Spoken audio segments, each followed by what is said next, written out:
So hi everyone, this is Dr. Alana. I was just telling the people who are here in the room with me that I so appreciate all of you who register and come either live or by recording, because your presence contributes to everything we do.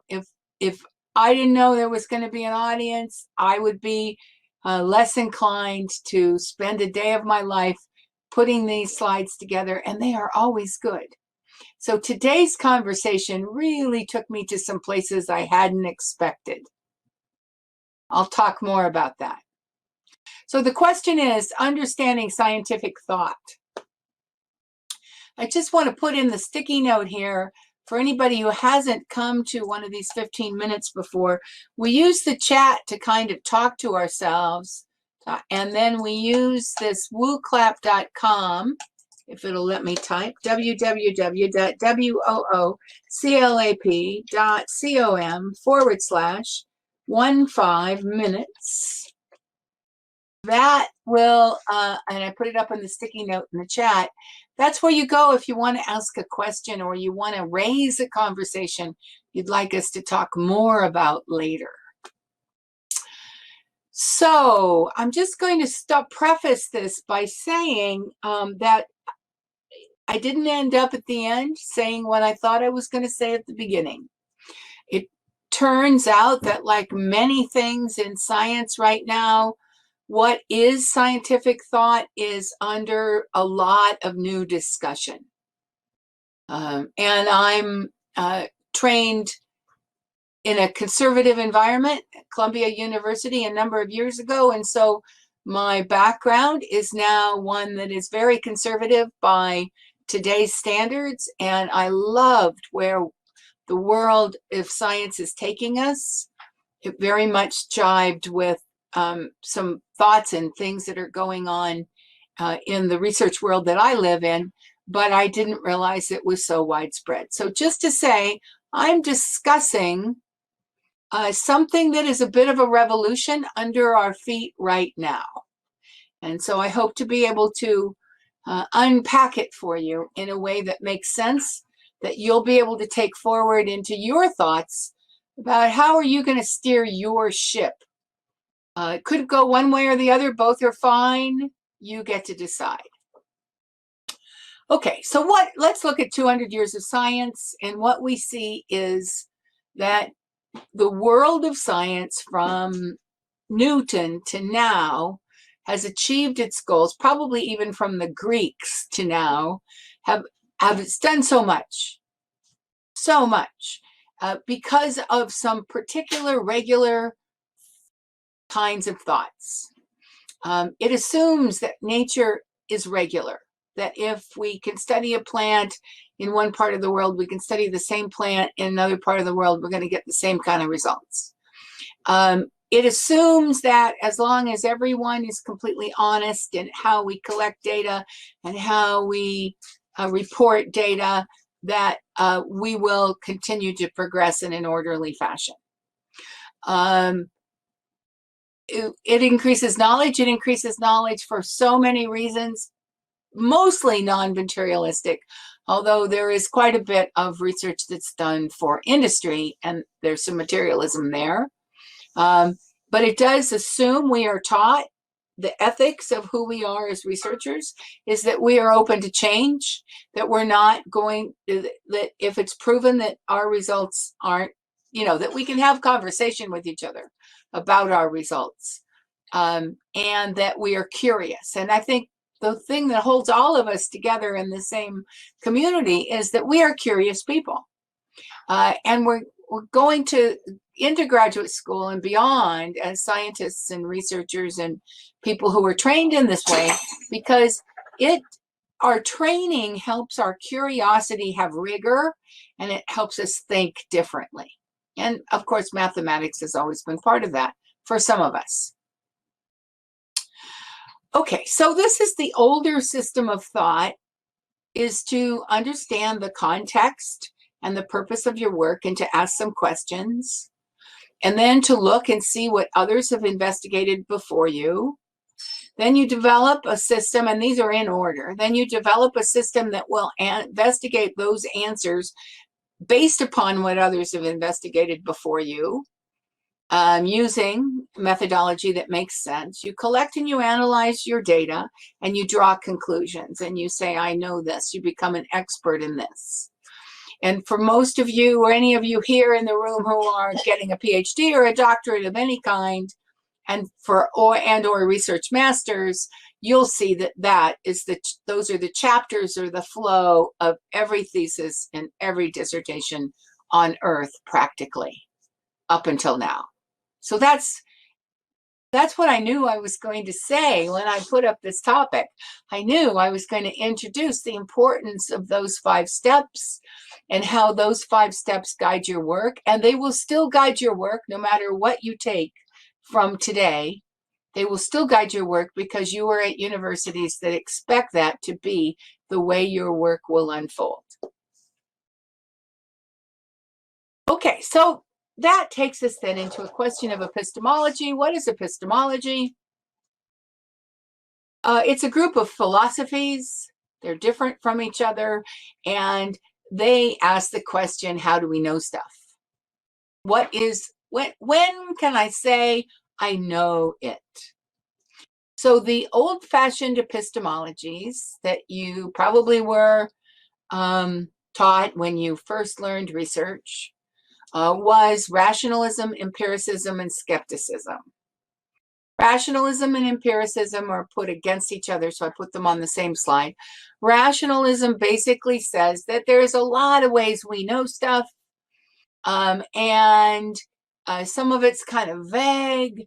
We live our lives and we know things, and so, and actually that particular form of philosophy right now is one that people may talk about differently in the future. But this is the traditional rationalist claim that there are significant ways in which our concepts and knowledge are gained independently of what we sense or what we can measure. Empiricists, on the other hand, say it's all measurable. If I can't measure it, it's not knowledge, and very clear-cut, dry. And empiricism led us into positivistic research, if that's another word, which is random control trials. Perfect positivistic research pattern. Everything can be measured. Skepticism is part of that same family of 3, and there's kind of 2 kinds of philosophical skeptics. One say there is no possibility to know anything, and the other one says, well, we're just going to suspend our judgment because we don't have enough evidence. And if you just think about science and the history of science, there was no gravity, and then there was gravity, and then we could, all those stories, science is based upon these stories about how there was a worldview. Everybody agreed that that was true, and then science came along and said, no, it's not true. And so the skepticism is based upon that. It says we really can't ever stand up for sure saying we know just how things are because there's an inadequacy of evidence in this realm or that realm or something. So those are the 3, like I said, little old-fashioned ways of talking about epistemological thought. And some of you who may be held to writing about the epistemology of your research may have other things that you want to ask questions about. We'll look them up and we'll tease it out if you need. Okay, so scientific thought in the 1990s is regarded as, this is pretty straightforward, same line of thinking as what I've been on, goal-directed behavior or practice with a product, laying the pieces out. And the question is posed upon the goal of getting that ways and means of that product doing something, achieving it. So this is where science is required to have a problem statement. So you have a goal, that's your problem statement, and you're telling your reader and the world as you do your research how you're going to get there doing this. Preferably with regard to an existing paradigm or theoretical base. So again, some of you are being held to the rigor of writing up your theoretical framework, and some of you may be saying, I don't really fit in this theoretical frame or this theoretical frame. And so you're doing something about a paradigmatic theoretical frame, which says there's a paradigm of thought around this in my field, and I kind of fit here. But still, we're on the same, it's still the same track. We're just layering on different things that some of you are required to be able to unpack, learn about, write about, but it's all on the same path. And then I mentioned, if you've looked at science over time, you see this, timeline of hundreds of years of change. And I thought that one that Wikipedia did was interesting. So I gave you the link just to say that these are in the handouts, and there are a lot of different things in the handouts today as well, because some of the new stuff required some more evidence. All right, so what we've done so far is we've unpacked these ideas, and quite frankly, because I'm a practitioner, getting too far into epistemology and ontology and all of that makes my head hurt, and I kind of identify with her. But it gets more interesting when we begin to ask, how do scientists think? So now we're getting into the realm where you're going to be asked to think for yourself, about yourself, and guide your own ship. So again, this is the original pattern. Scientists think by asking and answering questions, by investigating what others have asked or researched before them, by gathering evidence about that, searching for disconfirming evidence. So we have the ethical thing that we're looking for the things that don't agree with our initial bias, and drawing conclusions from data. But then in the 2000s, this is probably brewing in lots of ways, but these people made it a book that became quite popular and is now rolling out to all kinds of educational systems. The name of the book is Habits of Mind. And we're now moving into a kind of research world when we get to about 2000, where we're seeing things like design thinking and systems thinking, and research patterns are opening up more than the kind of traditional.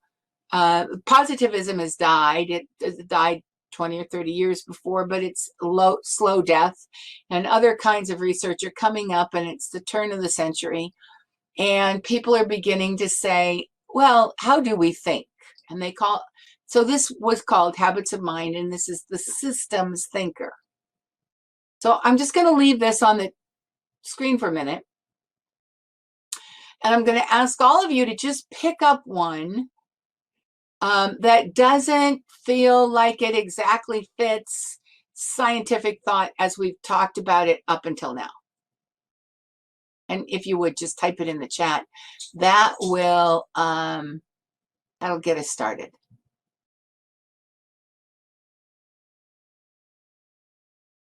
And I'll just give that a minute.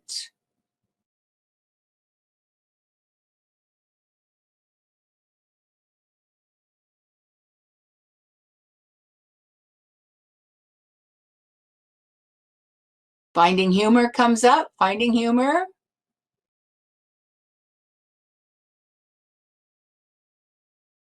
Any others?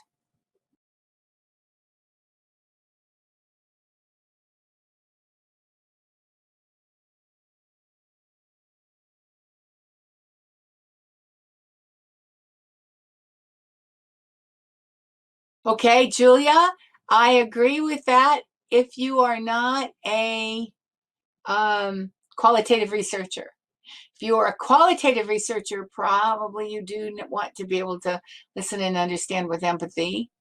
But it was actually one of the ones I got first, so I agree. And then I thought, Okay, managing impulsivity, thinking about thinking. My favorite one up there that we haven't mentioned yet is looking at the world with wonder. Is it up? Responding with wonder and awe. I'm actually delighted nobody's picked up on it yet, because I think really in science, we're great if we can keep our sense of wonder and awe about us as we investigate the world. Yeah, exactly. It does. It depends. So Julia's comment brings us up on the fact that some of these depend on the field we're in. And maybe even if you're a medical doctor or you're invested every day in the in biosciences, that wonder and awe might be easier, because certainly the world we live in, those would be obvious responses to the world we live in. Okay, so what did I do with that? So the first thing I did was I reordered it. The things on the left in black, appropriately black and white, are the things that go with the standard scientific thought. The things in green are the things that graduate school teaches you. Absolutely. If you don't have a handle on those things before you come to graduate school, being here will require that you take some of them on, if not all of them. Probably all of them. And thinking about thinking was mentioned. And metacognition is one that could go on either the black list or the green list, a little bit depending upon our field, but it absolutely would be on the green list, because your experience as a human being in graduate school is very likely to have ups and downs. It's graduate school, especially doctoral work, is not easy on us as human beings. And so we end up, without even being aware of it, of coming to a greater depth in our own metacognition of how we think about things, because how we think about things determines how we feel about things sometimes, and that determines all kinds of stuff that goes on with the pressures of graduate school. And then we had a conversation about responding with wonderment and awe, how it's a response, it's quite appropriate for all of us, and finding humor. I hate to leave it out as a red guy, though, don't you think? Wouldn't it be nice if we just had more humor on campus? If it was just easier to sit together and be together, etc. But those would be how I would sort out those, our mind reordered into must know it for science, must live it and understand it as a human being for science, and then the couple of things that make science go well for a lifetime, let me say. There's a book called, I remember, it was about scientists, and I will think of the word, and she told a lot of stories about scientists and the passion that drives scientists. And those last two, finding humor and responding with wonderment and awe, go with those from the people who are the Nobel Prize winners, and the great minds seem to be able to do that. And certainly if we see a lot of the quotes from Albert Einstein, he would have fallen into that category. So all of those are within science as scientists, as the people who do science, although the black are the. So this drops me into the Dalai Lama. And you may have heard me mention it at another time.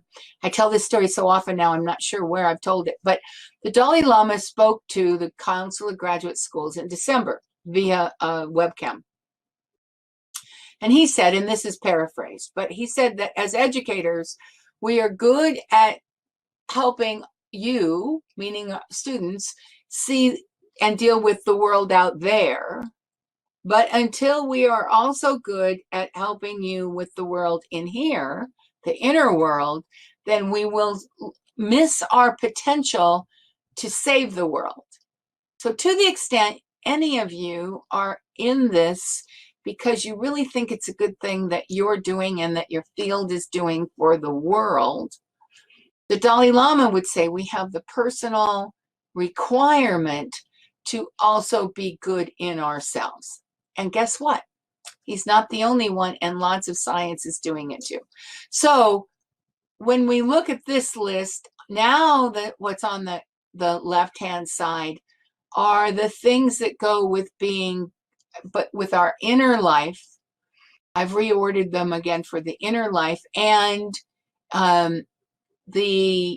so listening with empathy is part of it, wonderment is part of it, responsible risk, humor, flexibility. Those are all people. That's a description of people we would all like to have as friends. That sets us up. And then lo and behold, science is going there too. So this takes me to what else you're going to find in the handouts. I have a friend who's in evaluation science. She had just gone to, we were having this conversation about the Dalai Lama, and she had just gone to a national conference, and the plenary speakers were helping the evaluation science move the direction. And a number of you will be in these kind of sciences where you may have had conversation about indigenous populations. So if anybody who's doing research in indigenous populations right now has to understand that the thinking of people who are who come from First Nations will be different than scientific thought. Boom, boom, boom. There's another whole heading, are the unity sciences. So those are the sciences that are, and you might be in integrated studies, some of you, and integrated studies are trying to take us out of our silos and put us into a more congruent way of thinking with each other. And most recently, because of Black Lives Matter in the United States, these ideas are also tied to people working against white supremacy issues. So,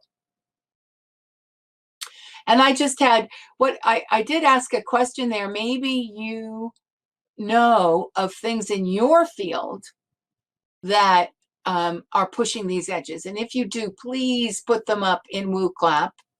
I will take that and investigate them further, and I'll tell you why in a minute. This is from that plenary at the American Evaluation Association. It was one of many slides I thought were worthy of you guys wanting to look at. Dominant culture has separated our mind, knowing from our heart, and intuitive and spiritual knowing, and made rational thought the only path. So there is a definite push and pull about, and I think science is going to come out being okay. It used to be that if you were on one side of this continuum, you weren't scientific. And if you're on the other side, you were scientific. And scientific was the step by step. And I think we're going to see enough science that allows us to bridge these gaps. And as Albert Einstein said, most people say that it's the intellect that makes a great scientist. They are wrong. It is character. So these ideas aren't new, but they are there's something we all should think about when we think about ourselves as scientists. Where are we on the continuum? Of course, many of you have to meet certain standards in your writing, and we're happy to help with that. I feel that all of that is just really good drill, but that doesn't necessarily mean that's where you're going to end up as a person who is a scientist in this world. And then perhaps we can have conversations about that. And so there's some questions up, and I'll get to those. It's wooclap.com/15 minutes. Let me just say that out of the Dalai Lama thing, a practice that I hope some of you appreciate and actually add to. So PD Education now has an Instagram page where my staff and I very interested in helping university life be more fun and be kind, and also to let these types of research that I talked about have some space that people can know about. So this is a beginning. It's just a few pieces up in Instagram, but if you're interested in kind of following along with where we go on these two threads, one thread is people treating each other well, which we know doesn't always happen on university campuses. And so a place to go when you want some place that reminds us to be good human beings with each other. And then also a place where we put up examples of things that come from these new scientific ideas. And the person to send, if you have examples that you think should be there, please send them to Alora at pd.education. She's the one who's managing this project for us. Okay, so what's next? Some questions are coming in. I'll go real quick just to say, if you haven't looked at what's coming up in the future, please do. But specifically, if any of you are caretakers, whether of children or parents, or your life might have become more complicated this year as things went remote, people were at home and they were caretaking, etc. We have a really good webinar coming up on Friday from a woman who got her PhD about 18 months ago, and she has studied caretaking. She knows a lot about caretaking, and she's on the board of directors of some organizations about caretaking. So it should have some positive things to say. And tomorrow, Professora Maria kicks off a number of things about writing. So if that's not your strongest suit, you don't want to miss the webinar tomorrow. Yes, we have apps. Yes, we have synchronous writing sessions on Wednesday. I see that sometimes people are trying to get in at the wrong time. So it is 5 p.m. GMT. It is noon Eastern, and you can do the math after Eastern if you're in the United States. But know your timetable, and then that works, and there will be people there.